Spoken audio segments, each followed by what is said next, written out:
This is Fifth, and you're watching the XJW Fifth YouTube channel. On today's episode, I am very happy to be joined by Aida. She's from Puerto Rico, and she is a former Jehovah's Witness. So, Aida, first of all, I just want to thank you for joining me and want to welcome you to the channel. Thank you for having me. I'm very happy. So, to get started, Aida, I would like to know a little bit about your background with Jehovah's Witnesses. What was your introduction to the religion? Well, I was 1 year old when my parents became Jehovah's Witnesses, and they were introduced to the organization by my aunt. And even though I was baptized as a Catholic when I was less than a year old, but soon after they became Jehovah's Witnesses.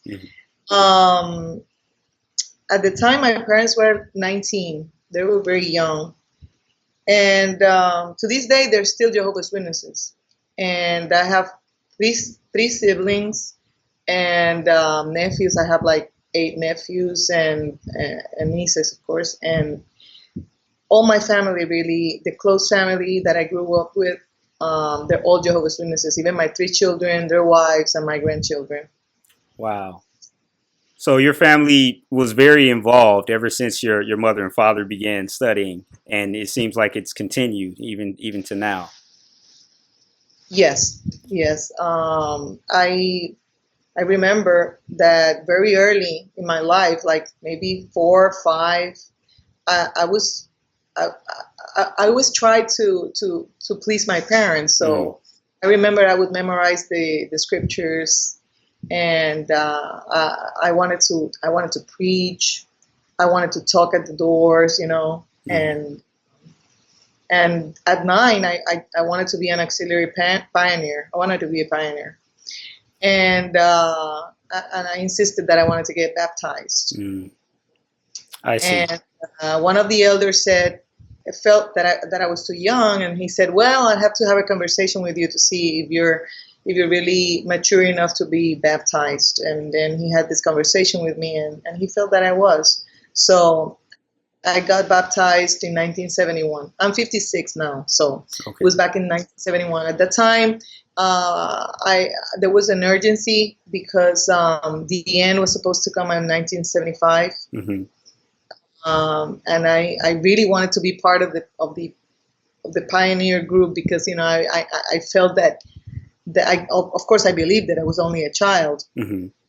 and they were at all the talks and the magazines and everything, but particularly at the assemblies and all the meetings, they were emphasizing the fact that the end was very close, and that we had to convert as many people as possible because if they were not Jehovah's Witnesses, they were going to die. And I remember that I felt very very anguished for my grandma. My grandma, the paternal grandma, she was not a Jehovah's Witnesses, and I had some friends at school, and I tried to convince them to be a Jehovah's Witnesses.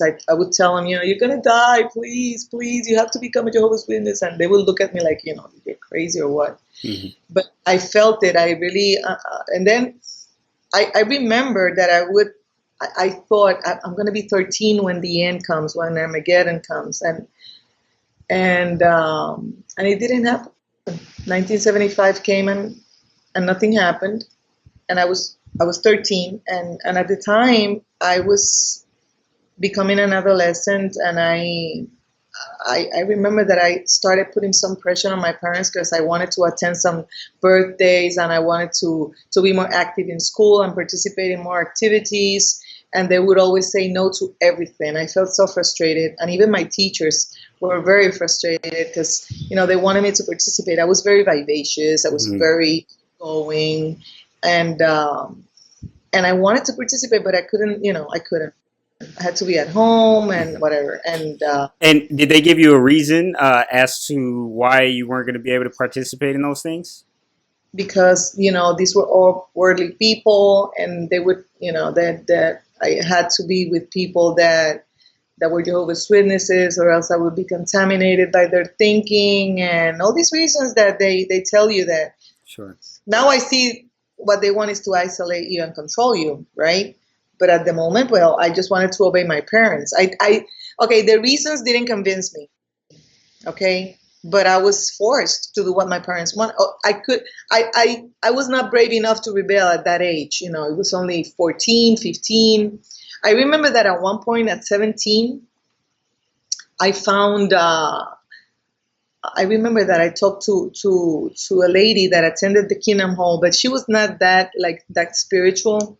And I asked her if I could move in with her because I wanted to leave my house at 17. Wow. But then I said something about that to my father, and he said, "Are you crazy? Come back home." And then I said, this is not going to work. I'm not going to make my parents suffer, Right. So I graduated from high school when I was 17. Okay. And I had taken a secretarial course because, in the Kingdom Hall, they tell you not to pursue long careers or anything, to take something short so that you can preach. And when I was in high school, I took some courses as a secretary. Okay. But I was always very smart, and I always had good grades, and I love to learn. So I remember that at school, my other students were saying that they were going to the university, and I felt like, I would like to do this. So what I did, I applied for the university for, I was going to be a secretary. I was going to go to the university to take a 2-year course, an associate degree in secretarial sciences, whatever. Okay. And when I got to the university to enroll, and I felt the environment was it felt so good that I remember that I went to the lady and said, what, can I change? I want to take a bachelor's degree in business administration. So she said, okay, I'll transfer you. I came home and I said it, and nobody was impressed by it. Right. I have a degree now, but my parents, they don't have any degree. They're not professionals, and nobody at home is. So they really didn't, they were not impressed. They didn't say anything. And I started going to the university. Were people in the congregation giving you a hard time at that point when you were At doing that that? point, no, because everybody thought that I was taking a short course, like an associate degree. Okay. So I was doing what was expected at that point. Right. And then I remember that everybody in the congregation, like the girls and even the guys, they all had boyfriends and girlfriends very early. I remember even at 12, 13, 14, the girls were already having, boyfriends. And when I looked around, I said, I don't know. I see that everybody's got the guys here, and there are no guys available for me. I'm gonna be an old maid. And this started at 12 or 13. You started to think about possibly not having anyone, anyone in the congregation. Maybe. Okay. I remember my brother. His first wife. He was 17 and she was 12. When they started, being boyfriend and girlfriend, they would not go out alone or anything. But they already started their relationship at that age. And he waited for her. When she was 18, they got married. And her sister, the same thing. My sister got married at 18. I got married at 19. My little brother got married at 18. The only one that got married at 21 was the one that had to wait for the girl that, because she was 12, there was a 5-year difference. So he had to wait. Otherwise, he would have been married at 18 too. Like everybody had to, get married very early, because otherwise, first the girls, if they waited too long, they would not have any candidates available. And the guys, they had their urgency because they wanted to get married. They couldn't have sex before getting married. So it forced everybody to get married very early. To this age, my nephew, he's 20, and he's getting married very soon, in a couple of months. And he's also a Jehovah's Witness. Yes. I see. So at some point, although you say from 15 onward, you started to kind of feel like, okay, I need to get this figured out. I need to find a witness. It had to be a witness, right? To get married to. So I do know at some point you did get married, but how'd you meet your husband, or what happened with that? Okay, I started at the university. I was 17. Then a cousin of mine had gone to Bethel, And he got married very fast. He got there when he was 18, and a year later he had a girlfriend from Brooklyn or Bronx. I don't remember where or Manhattan, whatever. And they were getting married. Wow. So I think she was a pioneer, and she was accepted into Bethel. And I flew from Puerto Rico to their wedding. It was in Brooklyn, I think. And when I was there, I was already 18, I think. And I met a Bethelite at the wedding, and we exchanged addresses. At that time, there were no cell phones or anything, only landlines, and we had no internet. So we sent letters. We used letters. And I started dating him, but from long distance. So after a year, I convinced him to move to Puerto Rico, and he moved. He left Bethel and he moved to Puerto Rico when he couldn't find a job, because he went from high school to Bethel. He didn't have any education. And in New York is different, but here in Puerto Rico, it's difficult to find a job if you don't have an education. So we got married in Puerto Rico, and the next day we flew to New York, and he found a job in New York, and we stayed in New York for like 8 months. And we came back to Puerto Rico because I couldn't get used to New York. Before I got married, I visited my boyfriend at the time several times. I went to New York, and I remember that one time that we were having dinner with this guy. He was a circuit overseer. His name was Rene. I don't remember his last name. And I told him. He said, "What do you do?" And I said, "I go to the university. I'm doing a bachelor's degree in business administration." He went like, "For what? What are you doing? The end is coming. I mean, this is not time to be at the university." And he said that in front of everybody. We were at the dinner table and whatever, and I just felt very bad, And the talks at the Kingdom Hall, they were always telling you that you were not spiritual enough if you were studying, that the system of things is like a sinking boat, and that if you're in the university, you're like in the Titanic playing the violin, something like that. Like it doesn't make any sense to be at the university when the end is so. What you should be doing is preaching. And this was constant. I mean, this was the constant talk. And I felt pressured. At the same time, I wanted to get out of my house because my mother wouldn't let me do anything. I wanted to be independent. And so what I did, I dropped out of the university after 2 years of studying, and I got married. I see. And so you had to basically give up on that dream and that desire you had to just further your education because of all the pressure that came from the organization and from just comments that people would make. So eventually you did get married. How was life after you got married once you and your husband moved back to Puerto Rico? Well, as I told you, this courtship was long distance. I really married for the wrong reasons, because I had candidates were not available, and this is the first person that crossed my path that was a good candidate because he was a Jehovah's Witness. That's the only reason why I married him, and he was willing to marry me, and so shortly after I got married, I realized that I had made a mistake. But I said, well, my mother always told me that you cannot get divorced. And the same thing goes for the organization. I mean, that was not like an option to get divorced. I said, I feel very unhappy. Maybe if I have a child, I will feel better. So I moved to have a child right away. I had my first child like a year and a half after I got married. Okay, so you felt that having a child would change things for you. Were you right? Did that make you feel more comfortable in the situation? No, I was very happy with my child. And motherhood for me is like a miracle. So, it's a beautiful experience. But my marriage was wrong since the beginning. I was not in love with this guy, and we were very incompatible. And the finances were always stressful because I felt that he was always behind. He could not find a good job. And I was a secretary, so my salary was not that high either. So I had to really struggle.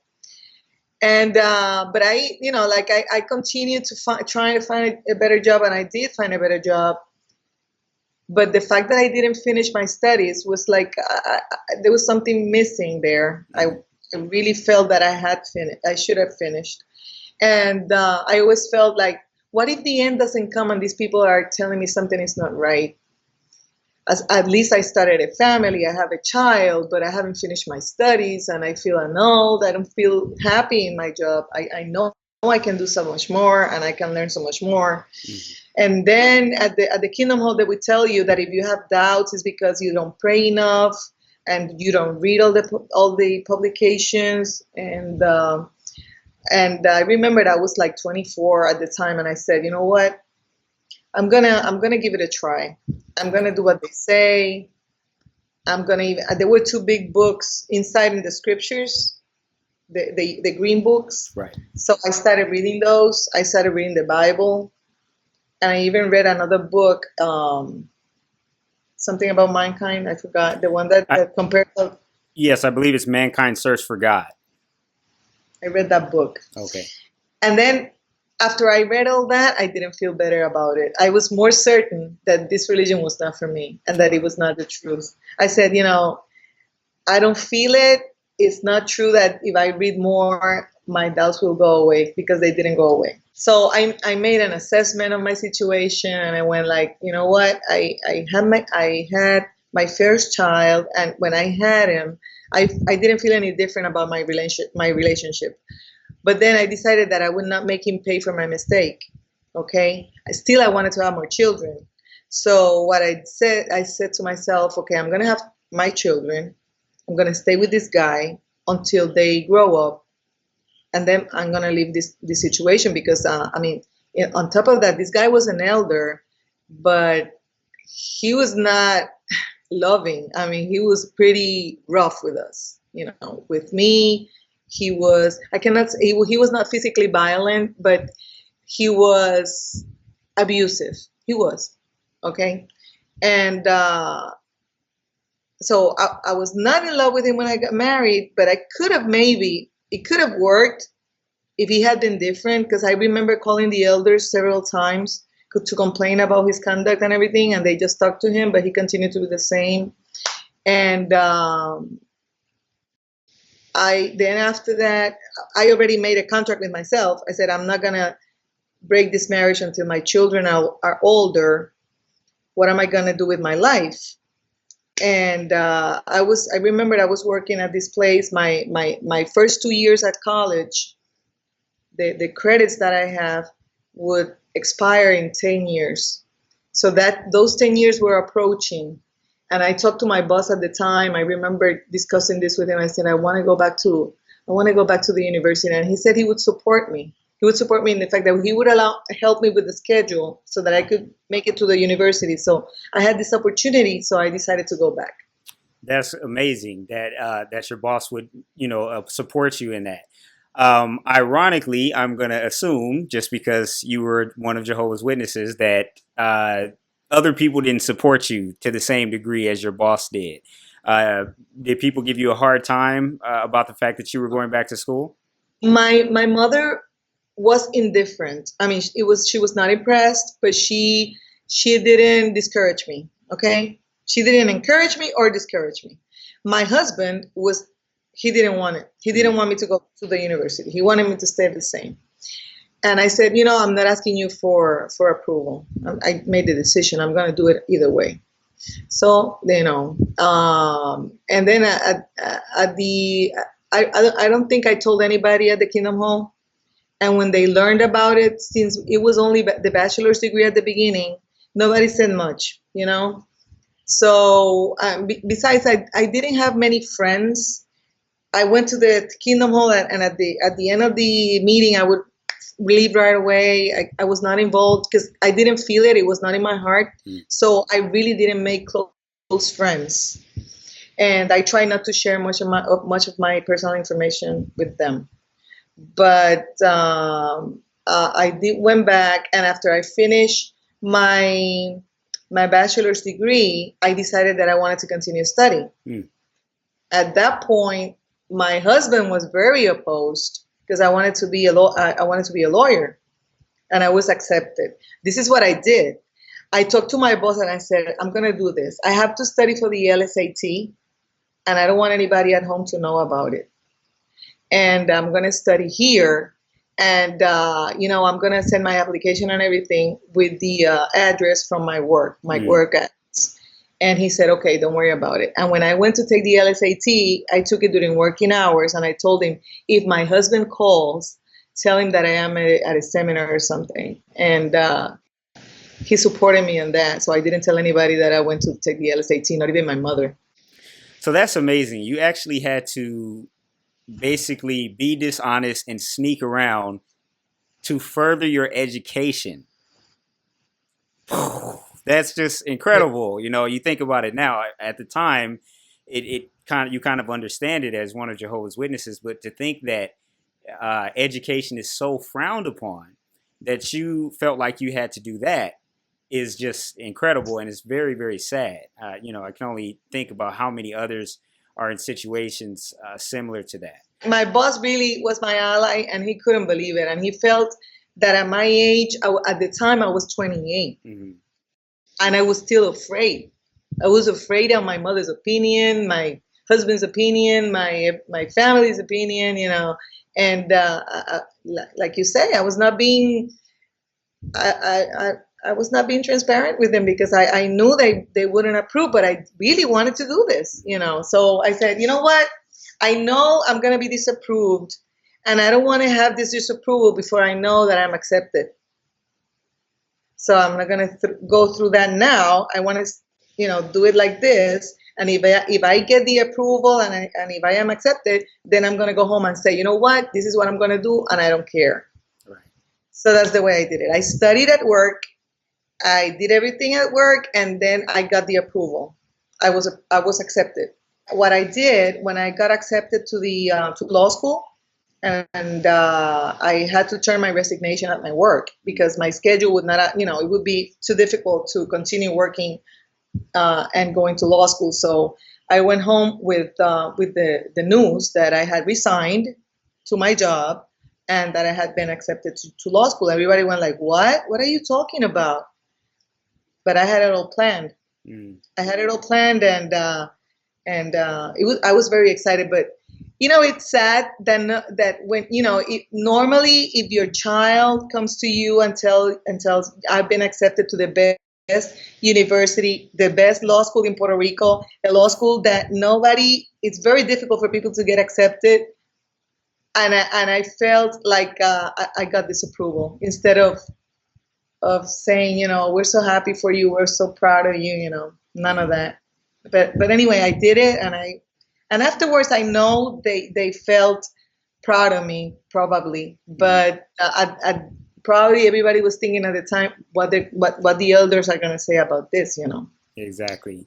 And that's amazing, though, that you had the strength, even though you knew how difficult that process was going to be. Usually when people are going to law school or university, by extension, they're thinking about how difficult the courses are going to be and just trying to prepare their mind. Usually you can count on the family support.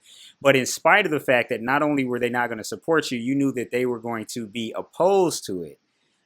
You still went ahead and did that. That's very, very commendable. Let me tell you this. Okay. My mother was in shock, but she supported me. Okay. I mean, she helped me with the kids, Mm-hmm. and my husband didn't like it at first, but then there was nothing else he could do. I mean, Right. He had to accept it. It was my decision. So I went through law school.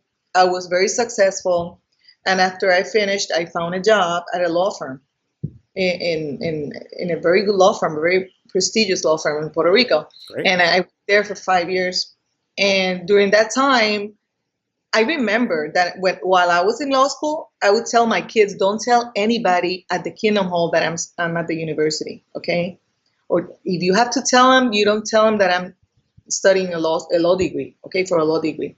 because I didn't want, my husband was an elder, and it looked very bad on him that I was going for a law degree, you know. Sure. So I remember some of the sisters, some say, "What is it that you're studying?" And I would go like, "No, I'm studying a master's," but I wouldn't give much information, you know. It was very, I don't know, it was stupid that I had to not be, you know, truthful about what I was doing, but that was the Exactly. case. Exactly. Anyway, I went to work at a law firm, and I remember that I started receiving, more than once, I was called to visit the Jehovah's Witnesses branch in Puerto Rico for consultation, for deeds. I served as notary, and I did. And some consultation. I remember they would call all the several lawyers that are Jehovah's Witnesses, and I was part of them. That's extremely interesting. I'm curious to know what you felt about that, knowing that this is the same organization that essentially demonizes higher education, and especially going for more education, which is what you would have had to do to become an attorney.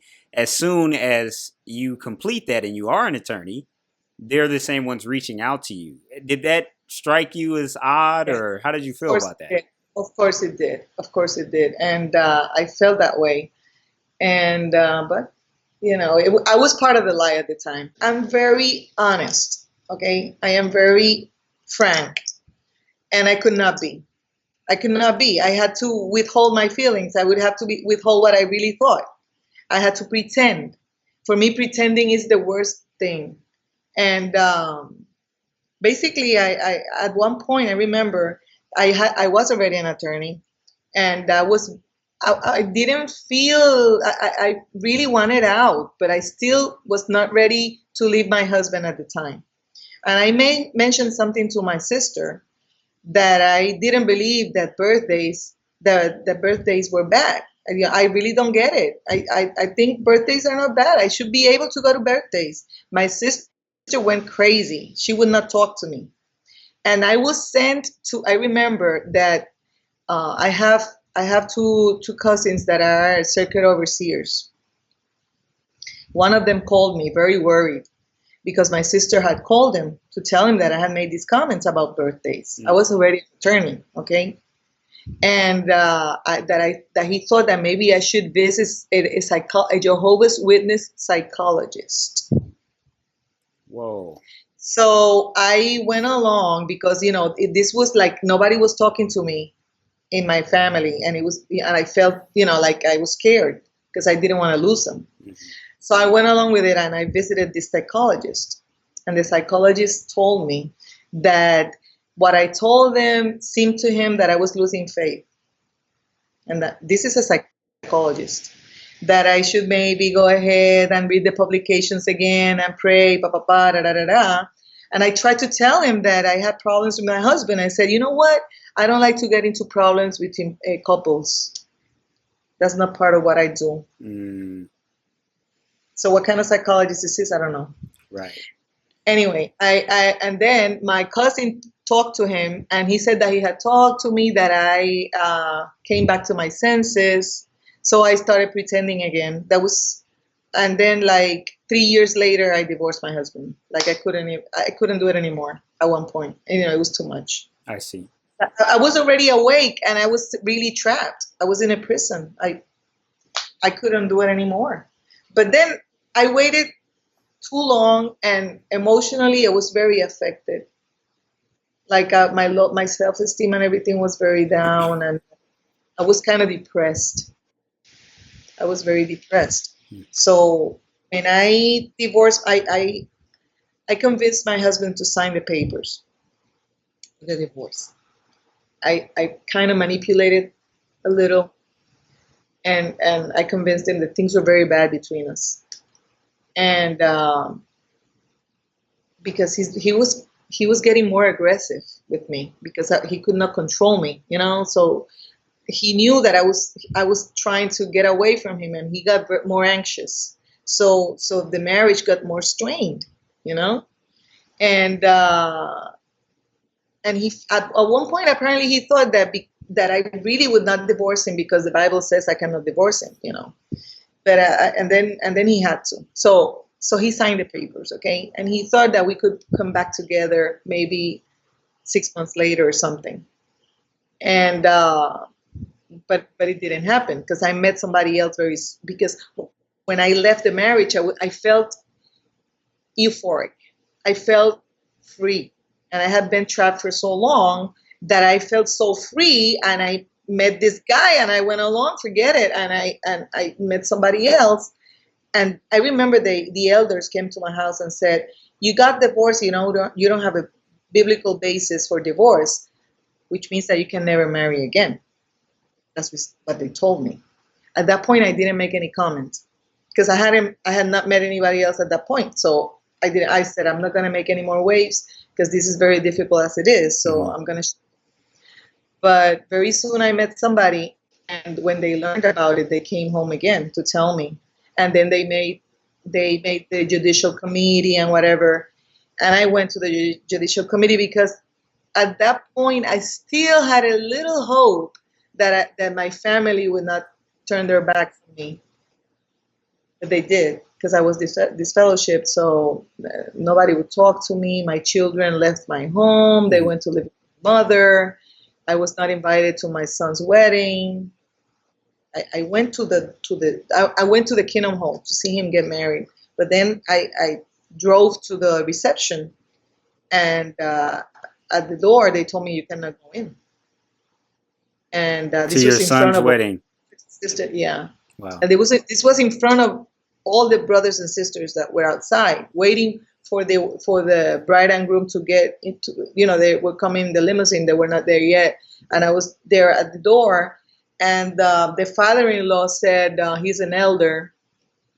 You cannot go in. I said, can I at least see the decorated room? He went, you have to promise me that if you go in and see the room, promise me that you agree to go out, to leave the room, to exit. And I said, okay, I'll promise. So everybody saw me go in. I saw the room with the flowers and how it was decorated, and then I exited. After I left, then everybody went in. Wow, like you had some sort of plague or something. Yes. That's really sad. It was very sad. I cried for a long time for that one. Right. I still, my heart cries to this day. I can understand that for sure, especially as a mother. So after that point, you said you were already awake, so you didn't have any more belief in the organization at that point. No, it was not in my heart. I was there. I was going through the motions. I was pretending, but it was not in my heart. I knew that. At least I knew that it was not for me. I just wanted them to accept the fact that, if you want to be a Jehovah's Witness, okay, but don't make me be one. And let us continue to be a family. We don't have to be all Jehovah's Witnesses. But my sister insisted that if I was not a Jehovah's Witness, she would not talk to me. And the same went for the elders went to my mom's house and told them that I could not visit her. She had to change her lock and everything for me to go visit. Yeah, it was very bad, and it was very hard for me. I was very depressed because at the beginning I was very happy because I was free, but then when I saw that nobody would talk to me, I got very depressed for a while. And then 3 years later, my father got sick, and he was at the hospital. And even though I was disfellowshipped, I went to visit him. And I started telling him that I thought this was a cult, that I had looked at some information, and all the characteristics of this religion, really met the definition of a cult. And he got very, very disturbed with the information. And I left, and I learned that during the night he went on a psychosis or something, and he felt that the room was in flames and all that. And I felt so guilty because I felt like, oh my God, I did this to my father. So I decided to go to the branch and talk to somebody that I knew there. And I was very disturbed, and I felt this was so unfair, and I felt that the religion should not intrude in private life and make people suffer so much, But in my mind, the religion is here to unite us and make us feel better, not to destroy us. They were destroying my family. And they were blaming it on me for not coming back, but but it doesn't make any sense. So I talked to this person, and he knew me since I was a child. So he said, first thing I have to tell you, you need to get married. This is basic. How could you live with How could you be living with someone if you're not married? I mean, this is basic. And I said, but if you get married, I can try to help you, but you would have to go to the Kingdom Hall. And I went like, okay, I'll get married. At that point, I wanted I said, can I really annul my baptism? Because really, I was only 9. I didn't know what I was doing. Mm-hmm. And he said, no, I cannot do anything about that, but I can help you if you go back to the Kingdom Hall. Did he at any point ask you whether you believed in it or you had Jehovah in your heart or anything like that? Or was it just, you have to do this if you want me to try to restore your relationship with your family? Exactly. That's pretty telling, isn't it? Yeah, he didn't ask me how I felt about it. Wow. Because I just told him that I wanted, I really think that my baptism should have been annulled.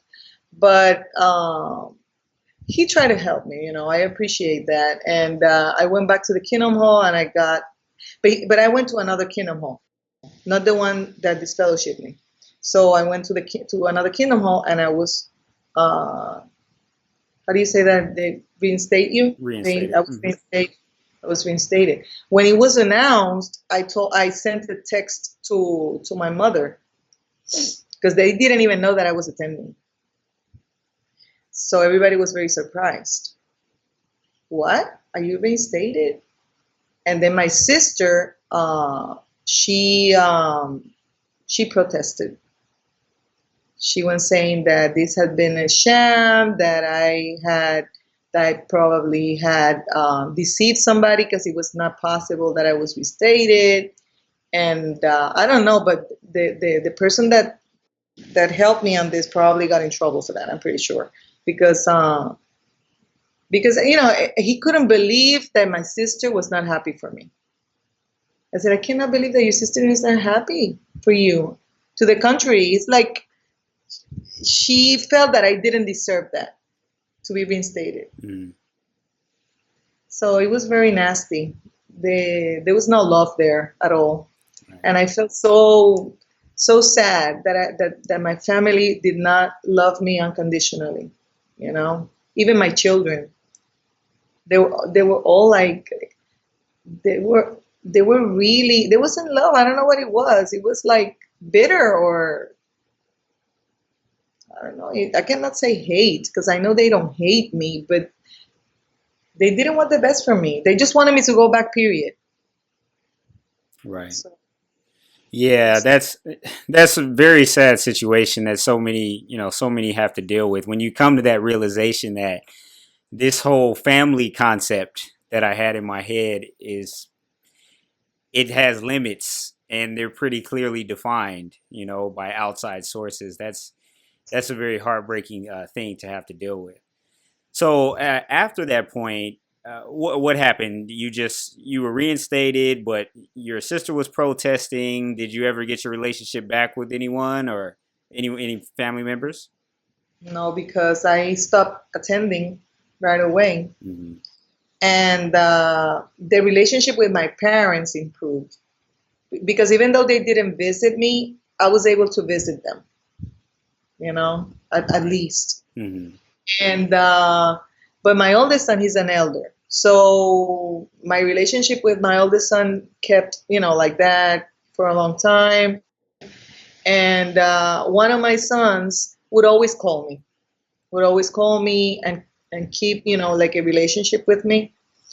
The youngest one had many troubles. I needed help. So my relationship with my youngest son has been like on and off, because he has needed my help. So with my children, more or less, I have a relationship. It's not, one of them is pretty close with me, mm-hmm.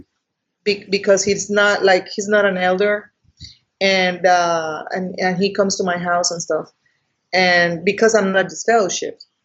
Okay, so the youngest son, we have a relationship, and the oldest son, the one that is an elder, no, we don't have a relationship. Mm-hmm. We very little. It's been 14 years.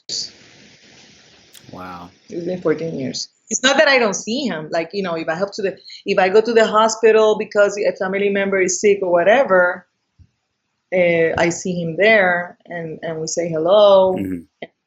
Lately, we have spoken a little, but it's been like that. Like with my sister, I see my sister only if my mother is at the hospital and I get there and she's there, then say hello. I don't even know her number. Wow. I, I don't have my sister's telephone number. That's the way it is, And if I see them, they say hello, but we don't relate. I see. We don't have a relationship. Very, very sad. The thing with not only the Jehovah's Witnesses, but the culture, maybe Puerto Rico is you can see this more than in the States. But as a woman, you're like you're like a second class citizen, okay? And everything has to be the elders. Like women don't have like leadership positions in the organization, okay? Mhm. So it's like since you're young, you're like you learn that you have like a second place, okay? And and the fact that you cannot be like yourself, you have to pretend all the time and to gain the approval of others and accept conditional love. This kind of upbringing and conditioning is very takes you very easily to the hands of abusive relationships, And in my case, I after my I told you that after I divorced my first husband, I married again to this guy that he ended up to be. I learned later he was a narcissist. Okay, and so I was in an abusive relationship, and I went out of that relationship very, very battered emotionally. I started researching and I learned that I was codependent and that I had been in an abusive relationship. And I know that all of this environment in the religion, okay, in the organization, is like very limiting, okay, and it makes you believe that you're less than. You truly like at some point in your soul you believe that.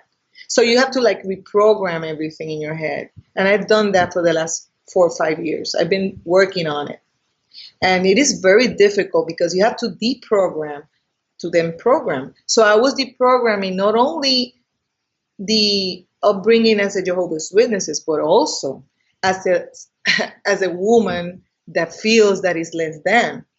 Okay, so it's been hard work, and I've done that. I'm even taking an online course on life coach, but I've also read other type of literature like spiritual literature, books, authors that give you another view on spirituality that is not so structured and fundamentalist, and you see that there are so many other schools of thought that make sense, okay, and that allow you to be close to God in a loving way, not in this punishing way that we have, because the Jehovah's Witnesses, and not only the Jehovah's Witnesses, other churches do the same thing. They kind of manipulate you and make you feel guilty, and they use shame to control you and to mold you, right? Or to convince you, okay? And they don't let you be your true self. So when you understand all of this, but I'm 56. I came to learn this very late, like 4 years ago when I was 52. I mean, there's no need for that. So there's all these girls. I see my granddaughters. I feel sorry that they will have to go through all these years before they can learn and maybe realize that they've been deceived all those years. I mean, those are precious years. And what we do is we perpetuate the same kind of thinking. Because right now, like my children are Jehovah's Witnesses and my granddaughters, they're going to go through the same thing I went through. And there's nothing I can do about it. The only thing I can do about it is be different. That when they asked about grandma, well, you know what? Grandma didn't follow this path. She found her own path. Right. I hope that maybe, they might be curious about my path and say, you know what, Grandma, why did you do that? I hope they ask me. When I was growing up, I didn't have that benefit. I didn't have anybody. I looked around and I couldn't find anyone in my family that could give me a different opinion Sure. or give me some advice. And you Right. know that you cannot, they always tell you, do not listen to apostates. I mean, those are like the devil. I remember that. I would not even, like, when I grew up, there was no internet. So it was more difficult for me to get any information about apostates. When we visited Brooklyn, sometimes you would find them outside. They were shouting or whatever. They looked like crazy people. So really, I would not approach them. But they would tell us at the assemblies, there's people outside distributing some loose leaves and whatever. Don't even think about reading them. So my parents would go like, don't look at them. Don't take any of that. So we didn't. But now with the internet, it's so much more easy. That's true. So, but in my case, I really didn't even have to do the research because in my heart I knew it was not. I was convinced that that's not for me. I would not even question it was not if it was the truth or not. I knew that it was not good for me. Right. The only thing that I struggled with the fact of leaving my family behind, of Mm. not having their love. My problem was the love of my family that I didn't want to lose. But the fact is that they had abandoned me anyway. Because when you love conditionally, you really abandon that person. That's absolutely true. For sure. I guess all you can do at this point is just hope, that you are the example, you're educated, you thought on your own, you abandoned the witness way of thinking, and, even to another degree, the way you're supposed to think as a woman who is one of Jehovah's Witnesses just puts another, just another straitjacket on you as if you didn't, already have one. So at least you'll be able to be there as an example, if and when your granddaughters ever do get curious and start to think for themselves as well. So, you have that to hope for sure. Yes, yes. So, Ida, what I would like to ask you, which I ask all of my guests, is you do know that there are people who are watching these videos who are still not sure as to what they believe or what they're going to do, but they're watching these videos for a reason. Maybe they're starting to have doubts or maybe just curious. What would you say to people who are just kind of starting to look into this sort of thing about the organization? Well, I would say that they have to work on their fear, and fear is a limitation that we impose on ourselves.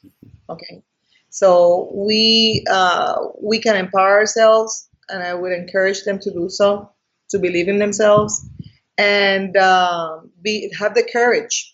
Have the courage to learn, to find information out there, to listen to different opinions, and you can always listen to all the opinions. At the end, it's your opinion that matters at the end of the day. So not be afraid to listen to everybody, no matter what they tell you. No Right. matter what they tell you, don't be afraid. That's wonderful advice. What about another group of people who are watching these videos because they have come to the conclusion that it's not the truth, and now they're just thinking, okay, I've been a witness for my whole life, or I've been a witness for decades, or whatever it is, and they're just trying to figure out what to do next, or you know, just what's the meaning of their life at this point. What would you recommend to people who find themselves in that situation? Well, in my case, I have benefited from all these videos because, like you go, like I'm very curious of how everybody else awakened, and the stories have been very, like, I find support in the stories of others. So I would recommend to listen to all these videos and to read, to find, I mean, through Amazon. I do it through Amazon and Kindle or whatever. I find so much literature, not only about the Jehovah's Witnesses, but about spirituality, about if you're codependent, other stories about people, women, in my case, women that have overcome situations, abusive situations, have exited all these abusive relationships. Mm-hmm. And it's very important to find a relationship or develop a relationship with yourself.